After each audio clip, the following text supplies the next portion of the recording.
रहमान रहीम। अस्सलाम वालेकुम। इहदिना सिरातल मुस्तकीम।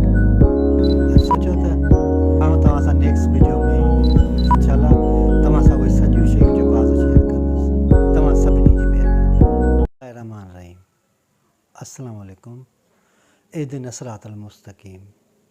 अॼु सोचियो त उन कैंडिडेट्स लाइ हीअ वीडियो ठाहियां जेके हेडमास्टरीअ जे इम्तिहान में अपीयर थियणु था चाहिनि ऐं उन्हनि सां पंहिंजो ज़ाती तजुर्बो शेयर करणु चाहियां थो। तजुर्बो कीअं त मूं 2010 में ईअं ई पब्लिक सर्विस कमीशन जे इम्तिहान में फॉर्म भरायो हुयो, एग्ज़ाम ॾिनो हुयो ऐं असांजी पोस्टिंग जेका थी 2012 में थी। तंहिं टाइम में जेको पेपर जो तरीक़ेकार हुयो उन में 60% जेको आहे सो BEd MAd ऐं एजुकेशन सां रिलेटेड हुयो ऐं 40% अंग्रेज़ी हुई। अंग्रेज़ीअ जो पेपर त आमतौर ते वायरल आहे, जेको तव्हां फेसबुक ते या ॿियो जेको अकाउंट्स आहिनि उन्हनि ते तव्हां ॾिठा आहिनि, ट्विटर ते या ॿियनि ते। पर एजुकेशन में जेके क्वेश्चन हुया उहे सफ़ा सिंपल हुया, उन्हनि में रटे वारी का बि ॻाल्हि कान्हे, लॉजिकल सुवाल हुया। उन मां कुझु एग्ज़ाम्पल्स मां तव्हां सां शेयर थो कयां। तव्हां उहे सुवाल ॾिसो, उन्हनि ते गौर कयो ऐं उन्हनि जा जवाब जेके बि तव्हांखे सम्झ में अचनि था तव्हां वीडियो जे जेके कमेंट्स वारो सेशन आहे उन में कमेंट में लिखो, या आख़िर में आउं तव्हांखे जेको नेक्स्ट वीडियो ठाहींदुमि उन में इन्हनि जा जवाब ॾींदुसि। मां इहो बि ॾसींदुसि त कहिड़े क़िस्म जा सुवाल ईंदा आहिनि ऐं उन्हनि खे कहिड़े नमूने सां पढ़िजे या कहिड़े नमूने सां तयारी कजे। थोरो गौर सां ॾिसंदा हलिजो।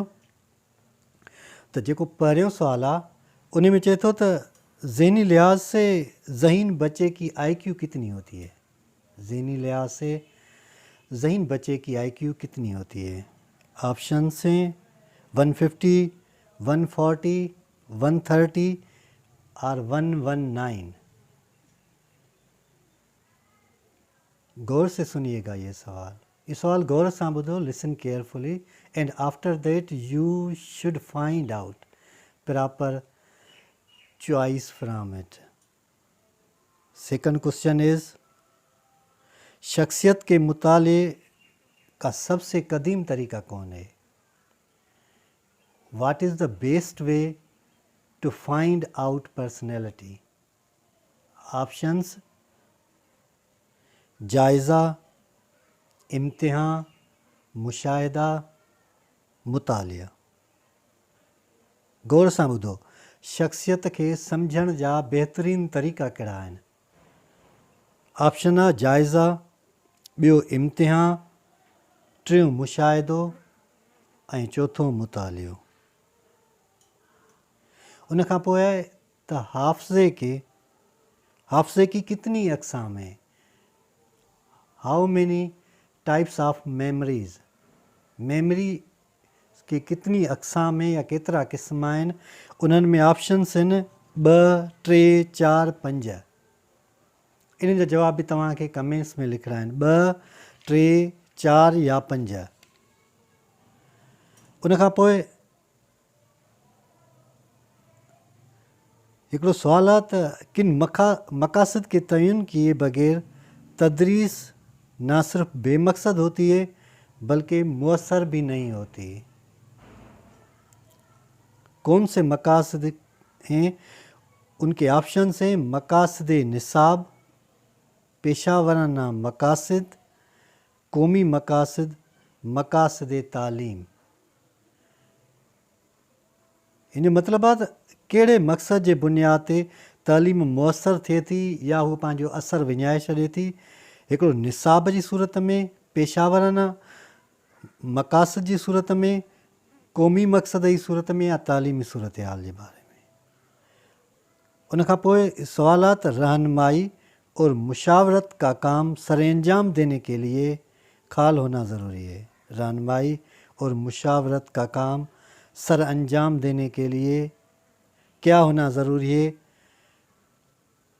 तालीम याफ्ता, तरबियत याफ्ता, तजुर्बेकार या पेशावर। कहिड़ियूं शयूं रहनुमाई ऐं मुशावरत लाइ ज़रूरी हूंदियूं आहिनि। माण्हू तालीम याफ्ता हुजे, तरबियत याफ्ता हुजे तजुर्बेकार हुजे या पेशावर हुजे। हाणे अहिड़े क़िस्म जा सुवाल हुते तव्हां ॾे ईंदा जिन में तव्हांजो कॉन्सेप्ट जेकॾहिं क्लियर हूंदो त तव्हां आसानी सां जवाबु ॾींदो। जेकर तव्हांजो कॉन्सेप्ट ई क्लियर न हूंदो त यकीन ॼाणियो त तव्हांजे लाइ वॾी मुश्किल पैदा थींदी उन जे जवाबु ॻोल्हण में। छो जो उते उन्हनि जा पेपरनि जा जवाब उहो माण्हू त कॾहिं बि कोन थो ॾेई सघे जेको रटो हणंदो या शयूं जेको आहे सो उन्हनि खे पको कंदो। जंहिंजो कॉन्सेप्ट क्लियर न हूंदो उहो कॾहिं बि कामयाबु न थींदो। अञा कुझु ॿिया जेको आहे सो सुवाल आहिनि उन्हनि में आहे त निसाब करिकुलम कहिड़ी ज़बान जो लफ़्ज़ आहे, किस ज़बान का लफ्ज़ से निकला है, जर्मन, लातीनी, फ्रांसीसी, इंग्लिश या अंग्रेज़ी। कहिड़ी ज़बान जो लफ़्ज़ आहे करिकुलम। उन खां पोइ ॿियो जेको सुवालु आहे इल्म का हक़ीक़ी ज़रिया कौन सा है। इल्म का हक़ीक़ी ज़रिया कौन सा है। इल्म जो सही तरीक़ो कहिड़ो आहे, फ़िक़े, वजदान, वही या दिमाग़। इन चइनी ऑप्शन्स मां को बि हिकिड़ो ऑप्शन सही आहे जेको तव्हांखे चूंड करिणो आहे। All these options you have to find out any one from them. निसाब साजी का सारा दारोमदार किस पर होता है। निसाब साजी का सारा दारोमदार किस पे होता है। मकासद तालीम पर, इखलाकियात पर, जदीद रुझानात पर, मजहबी इक़्तिदार पर। निसाब साजी जो की जाती है जेको निसाब सेट कयो वेंदो आहे उनजो सॼो दारोमदार छा ते हूंदो आहे। उनजो हूंदो आहे मकासद तालीम ते, इखलाकियात ते, जदीद रुझानात ते या मज़हबी इक़्तिदार ते। उन खां पोइ हिकु शइ तव्हां ज़हन में रखी छॾियो जेको एजुकेशन प्लान जेके आयल हुया 47 खां 50 ताईं, 50 खां 55, 55 खां 60 ऐं ईअं हिन वक़्त ताईं जेकी बि सीरीज़ हली उन्हनि ते बि गौर कयो थोरो। उन्हनि में मुख़्तलिफ़ पॉलिसीज़ ॾिनल हुयूं जंहिंसां तव्हां सम्झी सघंदव त तालीम जा मक़सद छा हुया या उन जा जेका ट्रेंड हुया उहे कहिड़े क़िस्म जा हुया। जीअं हिते हिकिड़ो सुवालु आहे त पाकिस्तान में पहली तालीमी कॉन्फ्रेंस कब मुनक़िद हुई।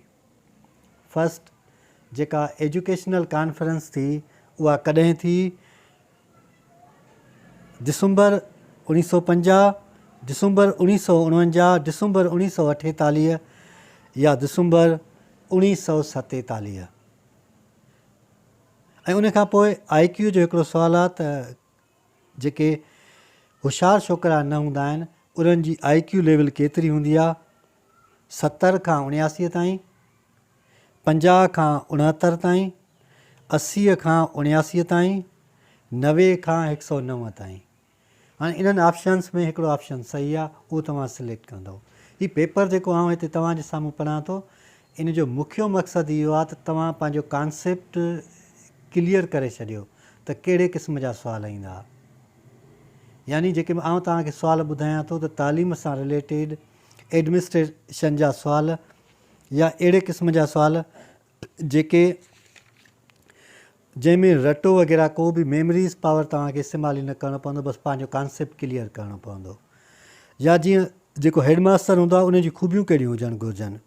उन में इल्मी फ़ज़ीलत हुजणु घुरिजे, पुरवकार शख़्सियत हुजे, पेशावराना क़ाबिलियत हुजेसि, फ़र्ज़ शनास हुजे, क़ाइदाना सलाहियत हुजेसि, हमदर्दी ऐं शफ़ीक़ हुजे ऐं उन सां गॾु जमहूरी अंदाज़ हुजे हुनजो। हाणे इन्हनि सभिनीनि ॻाल्हियुनि ते रोशनी विझणी पवंदी, उन्हनि खे सम्झणो पवंदो। इहो आउं तव्हांखे नेक्स्ट वीडियो में सॼो ई सम्झाईंदुसि। जेको ॿियो वीडियो ठाहींदुसि हुन में आउं तव्हांखे इहो बि ॿुधाईंदुसि त जेके बि क्वेश्चन्स तव्हांजे एग्ज़ाम में ईंदा उन्हनि खे तरतीबवार चैप्टर वाइज़ आउं तव्हांजे साम्हूं डिस्कशन कयां। उन्हनि जी डिस्कशन जे बुनियाद ते ई तव्हांजो कॉन्सेप्ट आउं क्लियर कराईंदो हलां। उन खां पोइ ज़िमेवारियूं आहिनि जेके हेडमास्टर जूं उहो सॼो ई जेको स्कूल जो इंतिज़ामु हूंदो आहे उहो संभालींदो आहे। हेडमास्टर तदरीसी निगरानी कंदो आहे, तदरीसी फ़राइज़ हुन जा हूंदा आहिनि, इम्तिहान वठंदो आहे। उन सां गॾु जेके शागिर्द आहिनि या उन्हनि जा जेके वालदेन या उन्हनि मुआशिरे सां जंहिं जॻह ते उनजो स्कूल आहे उन सां तालुकात बहाल करणु हूंदो आहे। जेका स्कूल जी बिल्डिंग आहे, जेकॾहिं हॉस्टल वग़ैरह आहे उन्हनि जो ख़्यालु करणु, जेके मालियाती निज़ाम जीअं SMC या ॿियो सिस्टम आहे उहो, ऐं जेके निसाब सां गॾु जेके बि शयूं हूंदियूं आहिनि रिलेटेड उहे समूरियूं हू ॾिसंदो आहे। उन खां सवाइ ॿिया बि जेको आहे हुनजा खोड़ कम हूंदा आहिनि त हू जेको आहे सो स्कूल जे समूरे वक़्त जी तरतीब ॾींदो आहे त कहिड़े टाइम ते स्कूल खोलिजे, कहिड़े टाइम ते बंदि कजे, या उनजा पीरियड सिस्टम उहे सॼो बि हेडमास्टर ॾिसंदो आहे। ऐं उन सां गॾु हू पाण सां गॾु जेको FA मुक़ररु कंदो आहे या नंढो जेको हिनजो असिस्टेंट हूंदो आहे उन जी हेल्प सां हू कम खे अॻिते वधाईंदो आहे। रजिस्टरनि जी चेकिंग कंदो आहे। शागिर्दनि जी दाख़िला जे लाइ हू जेको आहे सो पंहिंजी कारकर्दगी चेक कंदो रहंदो आहे। मदरसे जो साज़ो सामान जेको हूंदो आहे स्कूल जो, मिसाल बेंचूं थियूं, फर्नीचर थियो, उहो सॼो कुझु हू चेक कंदो आहे। लाइब्रेरी जो इंतिज़ामु संभालींदो आहे। स्कूल जी मैगज़ीन वग़ैरह कढणु त जीअं हू पंहिंजी कारकर्दगी आवाम ताईं या मुआशिरे ताईं पहुचाए सघे ऐं उन सां उन ॿारनि खे मोटिवेट करे सघे जेके क्रिएटिव हुजनि। ऐं उन सां गॾु जेको क्लास जो वर्क हूंदो आहे उहे या लेटर्स वग़ैरह पेरेंट्स ॾे, बाला ऑफिसरनि ॾे, उहो बि सॼो HME कंदो आहे। इम्तिहान जेके बि थींदा आहिनि उन्हनि खे सही नमूने सां हलाइणु, इहे सॼा कम जेको आहे हेडमास्टर कंदो आहे। उन खां सवाइ करिकुलम आहे, निसाब आहे। हिकु शइ ज़हन में रखी छॾियो, हिकिड़ो कॉन्सेप्ट तव्हां क्लियर करिणो आहे त करिकुलम छा आहे, निसाब छा आहे, सब्जेक्ट छा हूंदो आहे, या उन्हनि जो कीअं जेको आहे सो विरासत थींदी आहे, उहे सॼियूं शयूं जेको आहे सो उहे तव्हांजे हिन पेपर में अची सघनि थियूं। तव्हां खां जेके मूं सुवाल पुछिया आहिनि उन्हनि जा ऑप्शन्स तव्हां कमेंट्स में लिखो त उन खां पोइ आउं उन्हनि जा सही जवाब तव्हां सां शेयर कंदुसि उन कमेंट्स में, या आउं तव्हां सां नेक्स्ट वीडियो में इनशाला तव्हां सां उहे सॼियूं शयूं जेको आहे सो शेयर कंदुसि। तव्हां सभिनी जी महिरबानी।